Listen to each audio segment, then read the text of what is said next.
Este propósito de construir un gobierno de unidad nacional, presidente, se tiene que reflejar en el gabinete también? Por supuesto, ¿Sí? por supuesto. ¿Cómo voy a hacer un planteamiento de unidad nacional si no puedo construir la unidad al interior del gabinete y no se puede construir la unidad al interior del partido?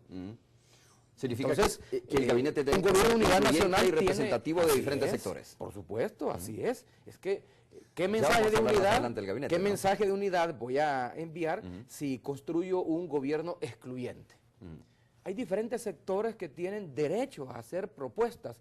El día de ayer, por ejemplo, leí en el Colatino, y ahora lo reproduce en 2 periódicos que circulan por la mañana, que el movimiento social, las organizaciones de médicos y trabajadores del área de la salud, no todas, algunas de ellas, particularmente las que laboran en el Seguro Social, me hacen una propuesta de un médico, de un galeno, el doctor Numa Pompilio Chávez, para director del Seguro Social. Consideran estas organizaciones sociales que el doctor Numa Pompilio Chávez goza de la credibilidad, de la capacidad, de la trayectoria como para ser nombrado director del Seguro Social. Bueno, es un nombre que tendré presente, pero eso no significa que vaya a ser nombrado. Y además, tengo que ser incluyente, tengo que escuchar a los sectores sociales. Tiene razón Margarita Posada de la Alianza contra la Privatización de la Salud, cuando sostiene que estamos seguros, dice, que el presidente Funes va a escuchar al movimiento social. Por supuesto que voy a escuchar al movimiento social. He estado en diálogo permanente con el movimiento social. Ha habido 2 sectores de la población con los que he estado en diálogo permanente y que los convoqué. Uno, el movimiento social, que hice una convocatoria hace más de un mes a las organizaciones más representativas del movimiento social. El movimiento social es heterogéneo. Incluso falta mucha unidad dentro del movimiento social. Fue una de las demandas que yo les planteé el 1 de mayo, con ocasión de mi intervención en la plaza pública. Les hice una demanda de construir unidad al interior del movimiento social. Es heterogéneo, es variado, es multifacético, tiene una gama de intereses, es un abanico de intereses el que plantea el movimiento social. Uno de ellos tiene que ver con la salud y por supuesto tiene que ver con el seguro social. He estado en permanente discusión con ellos, en permanente plática, y les dije, voy a institucionalizar el diálogo como mecanismo de relacionamiento del gobierno con el movimiento social y de este servidor como presidente de la República con el movimiento social. Pero lo mismo lo he hecho con la empresa privada, con las cámaras empresariales. Hice lo que no ocurrió durante la época de campaña. Como candidato yo busqué a las cámaras empresariales. Con algunas tuve suerte y logré reunirme, con otras no. Por las razones que no vienen al caso. Pero ahora, con las cámaras empresariales, tengo una relación fluida, expedita, de acercamiento. No significa que las cámaras empresariales, como el movimiento social, tiene capacidad de vetar designaciones o de incidir en la construcción del gabinete a tal punto de tener una cuota de representación. No se trata de eso. Yo no voy a hacer un gobierno corporativo que responde a intereses. Justo esa es la tradición con la que hay que responder. Más allá de los nombres, lo que deberían de explorar los periodistas es el tipo de gobierno que voy a hacer. Yo entiendo que hay una ansiedad y a veces hasta morbo de parte de algunos colegas periodistas, lo entiendo porque lo ejercí durante 21 años, y si yo también estuviera en los pantalones de muchos colegas, estaría preguntándole al presidente electo quiénes le acompañarán en el gabinete. Pero también ejercería un poco la intuición y el análisis deductivo sobre la base de ver quiénes han acompañado al candidato durante la candidatura, quiénes son aquellos que han sido sus principales asesores, quiénes le están ayudando a construir políticas públicas, para caer en la cuenta que es lógico que algunos de ellos, no todos, algunos de ellos van a ser nombrados. No todos los nombres que aparecen en los periódicos van a estar en el gabinete, por una razón. Yo no descarto que haya quienes también utilicen los periódicos, la radio, la televisión, todos los medios de exposición pública para tratar de incidir en la decisión del presidente. O para deslizar nombres, como se ha dicho. Pero para deslizar nombres, ¿en qué sentido? El hecho de que aparezca un nombre en reiteradas ocasiones no significa que por eso yo voy a verme finalmente presionado a nombrarlo. El criterio que estoy tomando en cuenta es que estoy haciendo una selección minuciosa. Este es un proceso sui generis en el país. ¿Por qué sui generis? Nunca en la historia del país se ha dado una transición de un gobierno de derecha conservador a un gobierno de izquierda. Nunca en la historia del país se había dado una transición de un partido que ha estado 20 años en el ejercicio del poder y que por lo tanto en esos 20 años ha construido cotos de casa, considera de que el ejercicio público es patrimonio de este partido y ha repartido también, como partido, ha repartido en base a lealtades y afinidades cargos en la administración pública, y ahora resulta que tiene que deshacerse de la administración pública. Entonces, este proceso, por ser sui generis, plantea también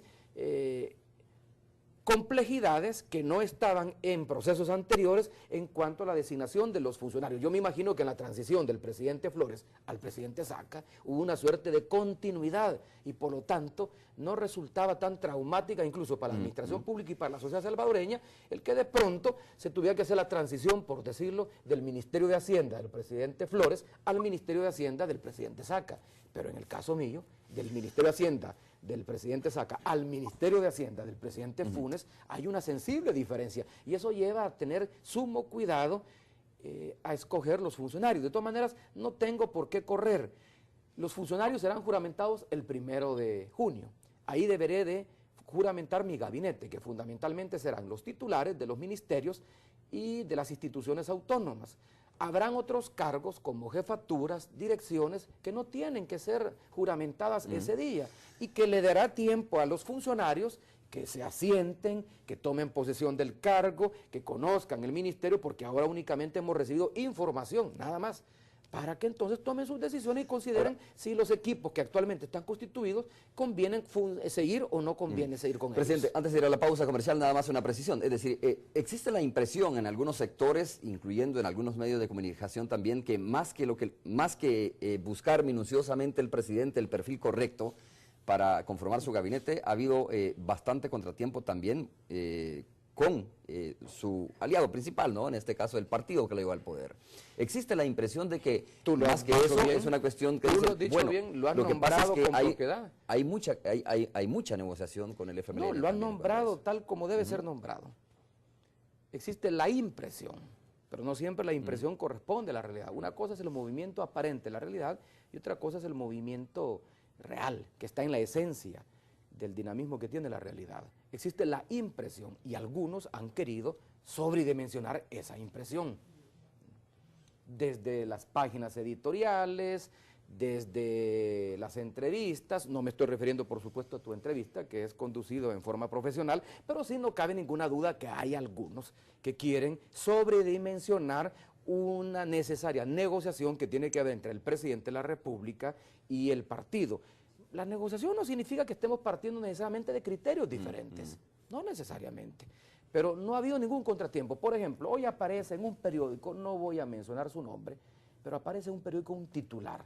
Ya en otro periódico hace unos días había aparecido otra titular más o menos de las mismas características. Hoy aparece un titular donde dice que la negociación para la conformación del gabinete se ha entrampado porque, por un lado, el presidente electo quiere llevar a Hato Azbún como ministro de Gobernación y, por otro lado, el FMLN está queriendo llevar a José Luis Merino, Merino como ministro de Gobernación. José Luis Merino, ni en lo personal, ni la comisión política, ni el secretariado del FMLN me lo ha planteado para cargo alguno. Él es diputado del Parlamento Centroamericano, que fue elegido en estas elecciones para el Parlamento Centroamericano. Y él cumple un rol dentro del Parlamento y dentro del partido. En ningún momento, ni a nivel personal, se me ha acercado y me ha dicho, me gustaría ayudarte en la conducción del Estado, y mucho menos como ministro de Gobernación. ¿Demasiada desinformación o una cuestión deliberada? No lo sé, habría que preguntarle al periódico. Número uno, sus fuentes están equivocadas. Yo no sé quiénes son las fuentes. Deberían de publicarlas. Eso de que fuentes cercanas al equipo de gobierno, fuentes cercanas al FMLN, es la manera habitual como yo vengo viendo que en los últimos 20 años de mi ejercicio periodístico se acostumbra a poner en fuentes dignas de crédito, pero que se niegan a que sean reveladas, o fuentes que piden el anonimato, al final se terminan publicando las ansiedades, las percepciones, los preconceptos del mismo medio o de la sala de redacción que necesita decir fuentes cercanas al equipo de gobierno. Yo no veo que fuentes cercanas al equipo de gobierno si la única fuente autorizada para hablar sobre gabinete es el presidente electo, que puede haber alguno que le comenta en la confianza a algún periodista probablemente, pero esta fuente que utilizó el diario de hoy está profundamente equivocada. No hay ningún deseo de José Luis Merino ni de la Comisión Política en que José Luis Merino esté al frente del Ministerio de Gobernación y por lo tanto no hay ningún entrampamiento frente a ese tema. Y solo cierro con 30 segundos, permitidme. Lo mismo ocurrió también con la prensa gráfica hace 3 o 4 días, que se habían entrampado las negociaciones porque el vicepresidente electo Salvador Sánchez Serén pretendía ser ministro de Seguridad y había un esfuerzo del FMLN de fusionar Gobernación con seguridad y Justicia, como antes estaba, que bajo la administración del presidente Saca se dio la separación. Igual, ¿de dónde sacan eso? ¿Quién les ha dado esa información? No es cierto. Sus fuentes, ni el vicepresidente electo me ha planteado la cartera de seguridad, ni hay un esfuerzo, porque hay un esfuerzo sí de modernización del Estado, de modernización de la administración pública, que se verá reflejado en decretos ejecutivos que deberemos de autorizar en la constitución del